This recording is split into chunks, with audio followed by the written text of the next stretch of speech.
it's reasonable to hear this and wonder, am I in a place where I can tune my heart to hear God's word? After all, we are all people who struggle with sin. We are all people who are broken. We are all people who are deceptive in some ways. Have we created roadblocks for God to speak to us?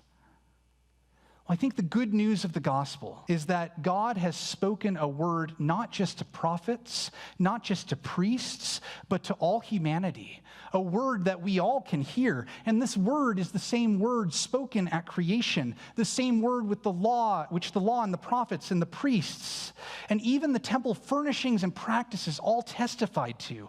This is the word made flesh, the one who dwelt among us, full of grace and full of truth. It's this word proclaimed to all humanity, this first century Nazarene who was put to death on a cross, a word of judgment and grace which both laid bare our betrayal and rebellion, regardless of whether we were Gentile or Jew, Roman centurion or priest, decision maker or members of the crowd, but it also revealed a grace that is beyond comprehension. The judgment of Jesus Christ is upon all humanity as we sentence the fullness of God's word to the world to death because we preferred the darkness instead of the light of God. However, this is not the end of the story. There is a beautiful divine word, nevertheless.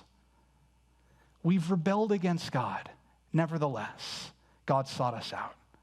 We violated God's laws. Nevertheless, God takes the punishment for our sin. We've treated God as mascot instead of Messiah. Nevertheless, God welcomes us home. The loudest word we hear from God is not this word of judgment, but this word of grace.